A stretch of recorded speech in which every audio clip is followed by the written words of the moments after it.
समानाधिकरण्य। क्या शब्द है? समानाधिकरण्य। ये समानाधिकरण्य के अंदर में समानाधिकरण्य क्या होता है ये आज हम समझेंगे। इसके अंदर में दो बात होती, कहीं पर दो पदों में कोई दो पद यानी दो शब्द हैं, उन दोनों शब्दों में समान विभक्ति हो। समान विभक्ति यानी संस्कृत में सभी शब्दों की समासात विभक्ति कही गई है, आप लोग जानते होंगे। तो अगर वो नहीं मालूम है तो आप ऐसा समझिए कि दोनों शब्द या तो कर्ता हो, दोनों शब्द या तो करण हो, समझ गए ना। एक ही इसके अंदर समान विभक्ति एक ही व्यक्ति के लिए कहे जा रहे हो, या इस पे समान मतलब कर्ता हो या कर्म हो या करण हो, ऐसी बात है। तो दोनों शब्द जो है उनमें समान विभक्ति हो। दूसरी चीज दोनों का समान अधिकरण हो। क्या है? समान अधिकरण। अधिकरण यानी शब्द का अधिकरण होता है उसका अर्थ। अधिकरण मतलब उसका आधार, उसका आश्रय होता है उसका अर्थ। ठीक है, जैसे कि हमने कहा घट, ठीक है, तो घट शब्द कहने से, घट शब्द कहने से क्या होगा? ये गोल आकृति वाला जो है ये इसका हमको बोध होगा।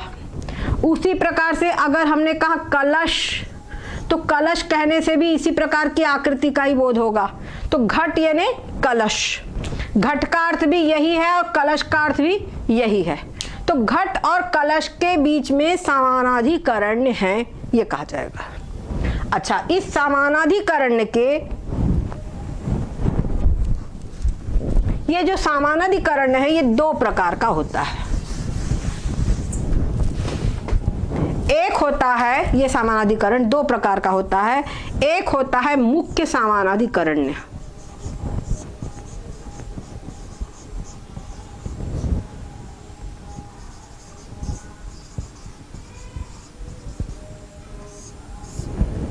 ठीक है, एक होता है मुख्य समानाधिकरण्य और दूसरा होता है बाध समानाधिकरण्य।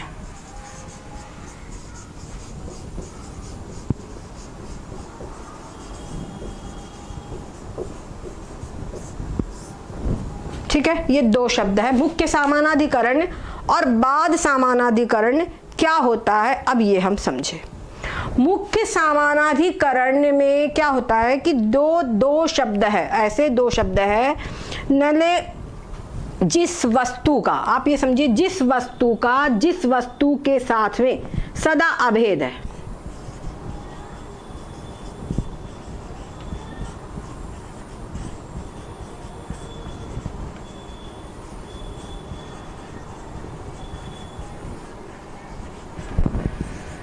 सदा अभेद है ना, सदा एकता है। उस वस्तु का उस वस्तु के साथ में मुख्य समानाधिकरण होता है। ठीक है, यहां हमने क्या बताया? जिस वस्तु का जिस वस्तु के साथ सदा अभेद होता है, उस वस्तु का आगे का वाक्य उस वस्तु का उस वस्तु के साथ में मुख्य समानाधिकरण होता है। क्लियर हुई इतनी बात? अब आगे हमको ये समझना है इसके अंदर में क्या उदाहरण। उदाहरण इसमें क्या है? उदाहरण इसके अंदर में है जैसे कि घटाकाश और महाकाश। घटाकाश और महाकाश, इन दोनों का एकता हमेशा है। क्यों है? इसको हम थोड़ा सा यहाँ पर आपको बना के दिखा रहे हैं। ये बाध समानाधिकरण नहीं, ये यहीं पे इसको हम बना के इसको हम बाद में लिखेंगे। ठीक है, जैसे कि मान लीजिए ब्रह्म यानी तो हमने पूरे बोर्ड को ही ब्रह्म माना है। ठीक है ना, पूरा बोर्ड जितना जो कुछ भी पूरा का पूरा बोर्ड ब्रह्म है।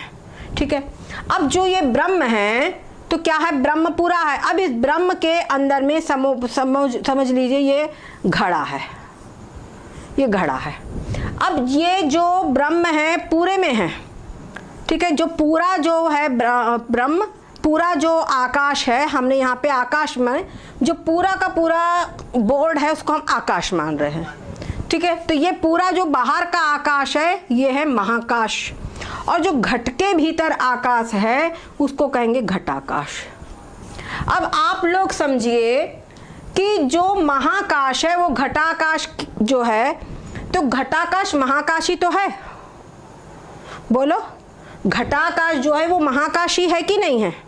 पहले इस बात को क्लियर करो। घटाकाश जो है, आखिर ये जो बोर्ड है, आप ऐसे समझो कि ये जो बोर्ड है, ये बोर्ड और ये बोर्ड दोनों एक ही है ना। ये बोर्ड, इस आकृति को हमने बना दिया तो इतने का अधिष्ठान हो गया, और ये बोर्ड ये पूरा का पूरा है, ठीक है। तो ये जो घट के भीतर का आकाश है ना, घट का अधिष्ठान रूप जो आकाश है और ये जो महाकाश है, दोनों एक ही है, ठीक है ना, दोनों एक ही है।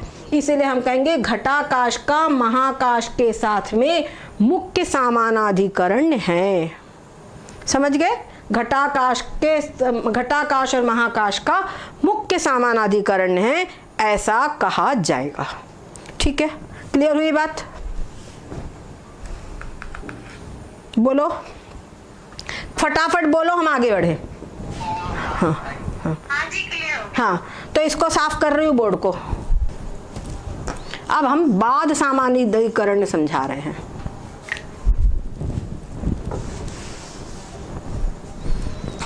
बाध समानाधिकरण में क्या होता है? जब बाध समानाधिकरण में क्या होता है, जैसे कि कहा जिस वस्तु का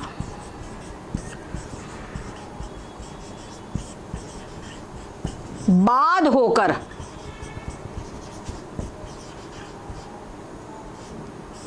एकता है उस जिस वस्तु के साथ में,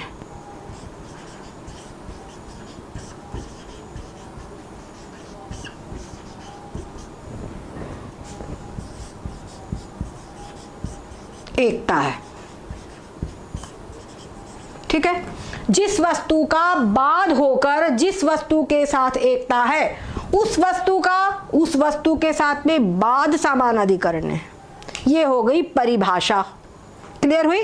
जिस वस्तु का जिस वस्तु के साथ बाध होकर समानाधिकरण है, एक वस्तु का बाध होकर दूसरी वस्तु के साथ में समानाधिकरण है, ठीक है, उनके ने एकता है, तब वहां पे कहा जाएगा कि बाध समानाधिकरण है। ये कैसे? जैसे कि सपोज करिए कि यहाँ पर प्रतिबिंब है, यहाँ पर एक प्रतिबिंब बना एक व्यक्ति का, ठीक है, ये प्रतिबिंब बना और यहाँ पे मुख्य व्यक्ति बैठा हुआ है, तो ये है बिंब और ये है प्रतिबिंब, ठीक है। एक है बिंब, एक है प्रतिबिंब। तो बिंब की और प्रतिबिंब की क्या समझे? प्रतिबिंब जो है ये कल्पित है, तो ये जो प्रतिबिंब है, इस प्रतिबिंब ये कहता है कि मैं बिंब हूं, प्रतिबिंब कहता है मैं बिंब हूं। तो जो प्रतिबिंब है, इस प्रतिबिंब का बाध होकर के बिंब के साथ एकता है। समझ गए? प्रतिबिंब का बाध होकर बिंब के साथ में एकता है, समझ गए? तो जब प्रतिबिंब का बिंब के साथ में, यानी प्रतिबिंब का बाध होकर बिंब के साथ में एकता है, इसलिए प्रतिबिंब और बिंब के बीच में बाध समानाधिकरण संबंध है। बिंब और प्रतिबिंब का संबंध कैसा है? बाध समानाधिकरण है, ठीक है। इन दोनों का जो है बाध समानाधिकरण है। समझ गए बात? अब आगे समझो। एक ये उदाहरण हो गया। दूसरा उदाहरण, अब इसमें हम और भी उदाहरण बता रहे हैं। जैसे कि हम कहीं जा रहे हैं रास्ते रास्ते, ठीक है, हम जा रहे हैं रास्ते रास्ते और अचानक हमने देखा थोड़ा रात्रि हो चुकी है और मध्यम मध्यम हल्का हल्का उजाला, जैसे चांदनी रात हल्की हो उसमें, तो देखा झुरमुट वहाँ पे कहीं पर एक आदमी खड़ा हुआ ऐसे बिल्कुल। तो ये आदमी यार रात्रि में क्या कर रहा है भाई, क्या कैसे खड़ा हुआ है? थोड़ा डरने भी लगे। पास में तो देखो तो क्या है, टॉर्च लगाया बढ़िया कस के उजाला। जब देखा तो वो खेत के अंदर में जो इस ठूंठ रहते हैं ना पक्षी भगाने के लिए, वो है। समझ गए? पक्षी भगाने को जो रहते हैं वो है। तो वो क्या है वहां पे, तब क्या बोलते? अरे वो आदमी ठूठ है। क्या बोलेंगे? ये आदमी ठूठ है। तो यहाँ पर जो कहा जा रहा है कि आदमी ठूठ है, यहाँ कहने का अभिप्राय क्या हुआ, आदमी नहीं है ठूठ है, यही अभिप्राय तो हो रहा है, आदमी नहीं है ठूठ है। मतलब आदमी जो है यहाँ पे, ये आदमी का बाद हुआ है, आदमी का बाद हुआ है, और आदमी का बाद होकर के कहा गया कि ठूठ है। ठीक है, आदमी का बाद करके ठूठ कहा गया। मतलब क्या हुआ, आदमी और ठूठ का बाद समानाधिकरण है। आदमी और ठूठ का क्या है जो संबंध है, वो कैसा है, बाद समानाधिकरण है। और ये बात ध्यान रखना कि बाद समानाधिकरण में एक चीज हमेशा कल्पित रहेगी, तभी उन दोनों के बीच में कल्पित रहेगी, कल्पित, तभी उन दोनों के बीच में बाद समानाधिकरण होगा। जैसे प्रतिबिंब और बिंब, तो प्रतिबिंब कल्पित है, तभी बिंब के साथ बाद समानाधिकरण है। उसी प्रकार से हमने आदमी और ठूठ बताया, तो ये आदमी कल्पित है, आदमी वास्तव में सत्य नहीं है, और इस आदमी का बाद करके ठूठ सत्य है, ये बताया जाएगा। और जितने भी कल्पित स्थान है वहां पर ऐसे ही है। जैसे हम जा रहे रास्ते रास्ते सड़क पे देखा बढ़िया खूब मस्त नदी, तो अरे कितनी बढ़िया नदी, चलो 5 मिनट चल के बैठे, चारों तरफ धूप है, नदी में कुछ नहीं, पानी से थोड़ा सा मुंह हाथ धोएंगे, अच्छा लगेगा, चलो भाई चलते हैं।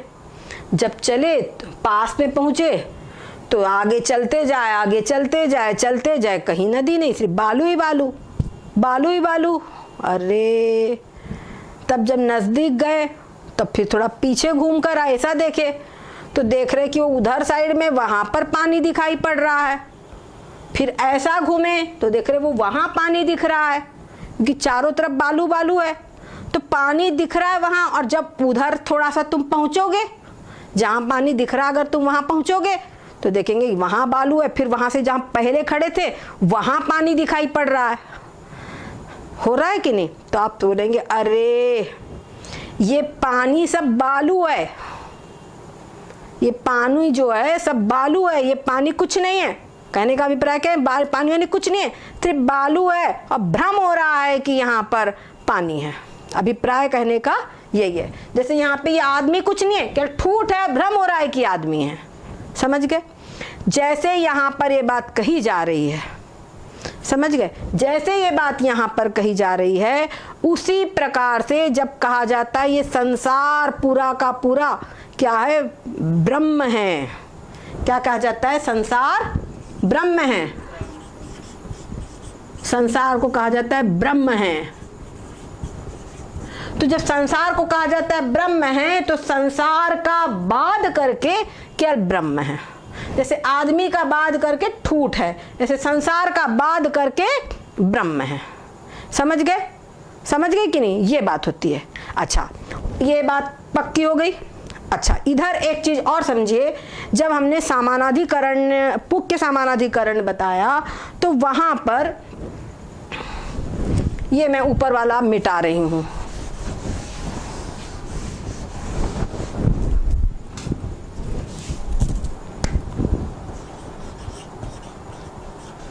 मुख्य समानाधिकरण।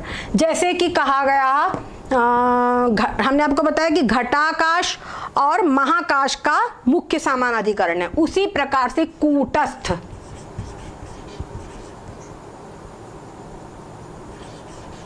और ब्रह्म, कूटस्थ और ब्रह्म का भी क्या है, मुख्य समानाधिकरण है।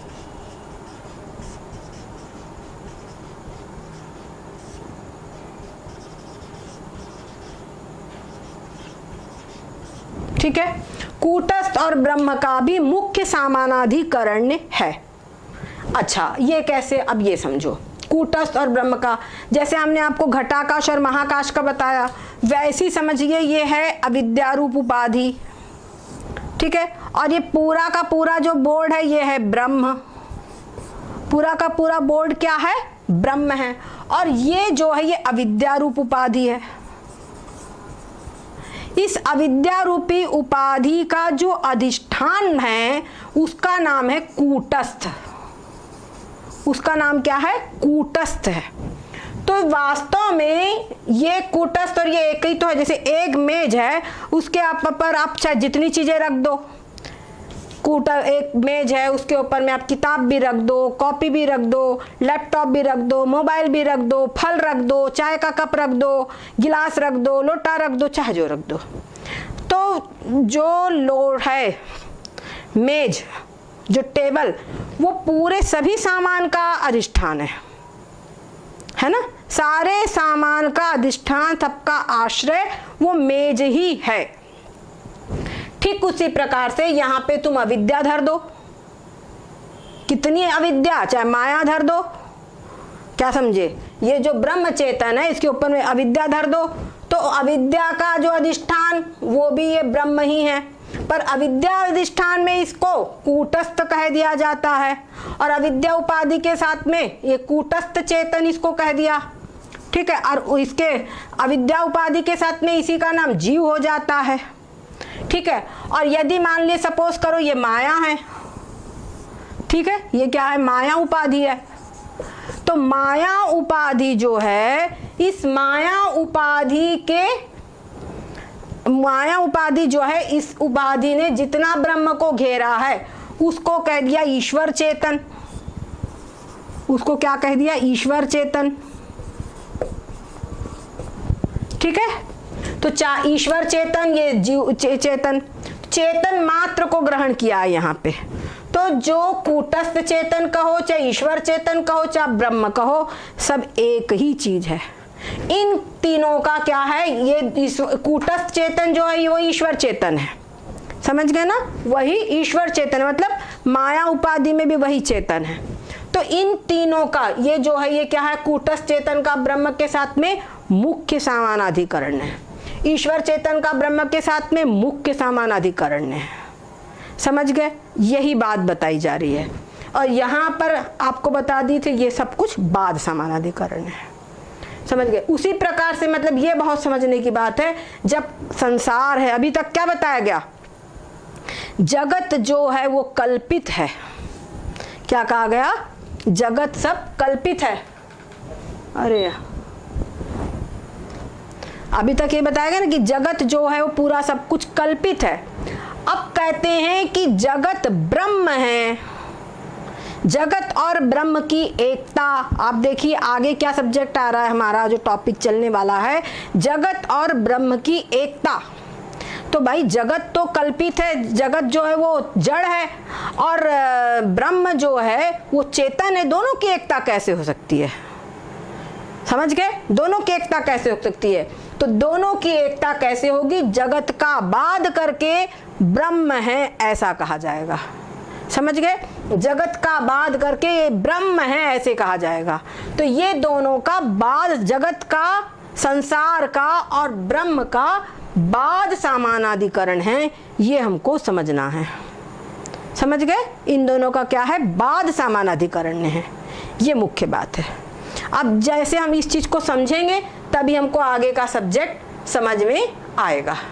और हर जगह पे कहीं भी जाता नेति नेति कहा गया ना, नेति नेति का मतलब क्या हुआ, ये मैं साफ करूं, ये सब वेद सुनाओ कहते हैं नेति नेति, ये नेति का मतलब क्या, ना इति, इसका मतलब यह नहीं, क्या कहा, यह नहीं, यह नहीं मतलब ये आंखों से जो दिखता है ये ब्रह्म नहीं है, जो आंखों से दिखता है वो ब्रह्म नहीं है। तो आंखों से जो दिखता है वो ब्रह्म नहीं है, इसका जो अधिष्ठान है वो ब्रह्म है। जो आंखों से दिखता है ये कल्पित है, समझ गए। यहाँ पर अब आगे क्या बोल रहे हैं, सब कुछ ब्रह्म है। पहले तो बोलते ना ही तीन थे, यानी सब चीजों का निषेध किया गया। क्यों, सारे जो जीव है हम लोगों की अनंत जन्म हो चुके हैं, अनंत जन्मों में अनंत नाम रूपों को देखने का ही अभ्यास है, चाहे मनुष्य योनि हो, चाहे देव योनि हो, चाहे प्राणियों की योनि हो, हर इस योनि में। और जैसे कुछ कहते ना विषय भोग, तो इन विषय भोगों में सबसे ज्यादा एक्टिव रहती जिह्वा, खाने की चीज, क्योंकि और भोग तो टीवी देखना है और भी कुछ उत्कृष्ट भोग कहे गए हैं, वो तो एक पर्टिकुलर टाइम में ही कोई को होंगे। सोना तो वो रात में ही सोएगा, लेकिन खाना दिन भर चलेगा। और हर योनि में चलेगा। टीवी केवल मनुष्य योनि में चलेगा, और भी बहुत सी ऐसी चीज़ें हैं, बहुत A1 तो मनुष्य योनि में चलेगी, हर योनि में नहीं चलेगी। लेकिन खाना हर योनि में चलेगा, खाने के बिना बात नहीं है ना। तो जिह्वा जो है वो सबसे ज़्यादा एक्टिव होती है, इसीलिए कहा गया है जिह्वा को। तो क्या होता है कि हर योनि के अंदर में जाता है जीव, तो हर योनि के अंदर में उसको खाने पीने की चीज ये उसके लिए देखता ही है। तो हर चीज में उसको नाम रूप देखने का बहुत अभ्यास है। खाने पीने की चीज बोलने मुख्य अब वो है, और मतलब हर चीज में उसको ये चीज अमुक है, ये चीज ऐसा टेस्ट है, इसका ऐसा स्वरूप है। नाम और रूप, हर व्यक्ति का चीज का नाम और उसका रूप देखने का उसको खुद खूब अभ्यास है, वही उसको दिखता है। बिना नाम रूप के कोई चीज की अस्तित्व हो ही नहीं सकता, कैसे हो सकता है, ये उसके दिमाग में बात रहती है। तो अब बात उठती है कि जब किसी चीज का अस्तित्व रह ही नहीं सकता, और उसको पकड़ाना कौन चीज है, जिसके अंदर में नाम रूप कुछ भी नहीं है, ऐसी चीज उसको पकड़ाना है। समझ गए ना। तो ऐसी चीज पकड़ाना उसको है, इसलिए उसको बोलते हैं नेति नेति, नैति नैति। ये नहीं, ये आंख से जो दिखाई पड़ रहा है ये परमात्मा नहीं है, ये जो पंखा दिख रहा है ये परमात्मा नहीं है। तो वो सबका बाध करता है पहले, नैति ये नहीं, ये नहीं, ये नहीं, सबका बाध करते करते अंत में जो रह जाए शेष सो ब्रह्म है।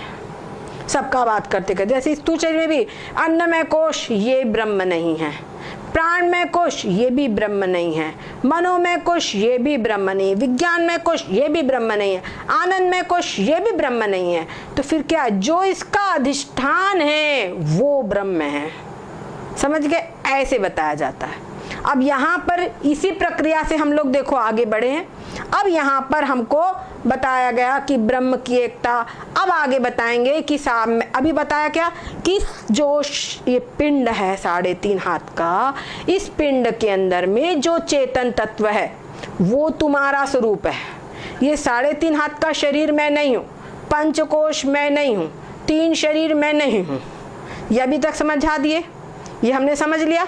3 शरीर मैं नहीं हूँ, और सब कुछ जो भी है ये चीजें अलग है, इन सब का जानने वाला मैं हूँ, ये सब जानने में आने वाले हैं। तो ये सब ज्ञेय है और मैं ज्ञाता हूँ। और होल सोल ये पूरी बॉडी जैसे खोल, जैसे वस्त्र है, ये कपड़ा अलग है और हम अलग है। यहाँ पे बॉडी और कपड़े में भिन्नता है, वैसे ही बॉडी और आत्मा में भी भिन्नता है। समझ गए, बॉडी और आत्मा में भी भिन्नता है। बॉडी अलग है, मैं आत्मा अलग हूँ। जैसे नारियल होता है ना, नारियल, क्या समझे, नारियल। तो नारियल को जब कच्चा ना, उसके अंदर में ऊपर का खोल होता है और अंदर में गिरी होती है, उसको ऐसे बजाओ आवाज आती है। पर कब आती है आवाज, जब पक जाता है। सूखे नारियल में आती है, एकदम पक जाता है तब। और जो कच्चा नारियल होता है उसमें आवाज नहीं आती, क्योंकि उसमें गिरी, उसमें चिपकी रहती है। समझ गए। तो वैसी जो अज्ञानी व्यक्ति है वो कच्चा नारियल है, वो इस शरीर के अंदर में चिपका हुआ है। कैसे चिपका, ये शरीर मैं हूँ, ये अन्नमय कोश ही मैं हूँ। ओ मम्मी इतना लग गया, ओ ये कैसे दाना, वो क्या हो गया, इसमें दाग पड़ गया, ये दाग पड़ गया। क्या समझे, कितना परेशान हो जाते इतना दाग पड़ गया तो। और समझदार व्यक्ति पड़ गया, इसमें क्या फर्क पड़ जाएगा, बाकी तो सब सुरक्षित है, ये सोचता। लेकिन जितनी जिसकी देहनिष्ठा उतना सा दाग पड़ गया तो उसको बेचे नहीं, हाँ? तो वो क्या होता है, देहनिष्ठा उसके अंदर में पूर्ण रूपेण अपने आप को देह मैं हूँ, ये शरीर मैं हूँ, हाथ में पैर में सब कुछ मैं हूँ। ये कच्चा नारियल है, ठीक है। और वही जब सद्गुरु ज्ञान के द्वारा ये बार बार सुनता है, पहले तो श्रवण हो, तो जब श्रवण होता है तब हमारा दिमाग में एटमॉस्फेयर बनता है। क्या समझे, तब हमारे दिमाग का एटमॉस्फेयर बनता है। और जितना आप देखो, समझाने वाले का भी फोर्सफुली समझाना, और फोर्सफुली समझाना कब होगा, जो व्यक्ति ने अनुभव किया उसकी समझाने की शैली कुछ और होगी। क्योंकि वो भाई आप बीती बताएगा, उसके ऊपर बीती उसने एक बताया, जिसके ऊपर आप बीती है, कोई एक्सीडेंट हो जाए तो एक तो है वो व्यक्ति जिसके ऊपर आप बीती हुई है वो बताए, और एक व्यक्ति है जो दूसरा सुना हुआ बताए। दोनों को बताने में अंतर पड़ जाएगा कि नहीं। उसी प्रकार से जिसने इस आत्म तत्व का अनुभव किया है वो एक है, और जिसने क्या किताबें पढ़ा है एक वो है। तो जिसने अनुभव किया है वो जब बताएगा तो आपको भी रियलाइज होने लगेगा, आपकी भी वृत्ति वैसी ही बनने लगेगी। समझ गए? आपकी वृत्ति वैसी बनने लगेगी, और जब वो वृत्ति बनेगी धीरे धीरे आप उस रियलाइजेशन में जाएंगे। तब क्या होगा? धीरे धीरे ये जो स्थूल शरीर मैं हूँ, अन्नमय कोश मैं हूँ, ये सब में से मैंपन छूटते छूटते ये सब का मैं जानने वाला हूँ। जब इन सब का जानने वाला हूँ तो इसमें आपको फीलिंग्स में आने लगेगा कि मैं इनसे अलग हूँ, और जो अलग जो है वो मैं आत्मा हूँ। तो पहले ये समझ लिया कि आत्मा मैं हूँ, और ये आत्मा जो है वो क्या है? ब्रह्म है।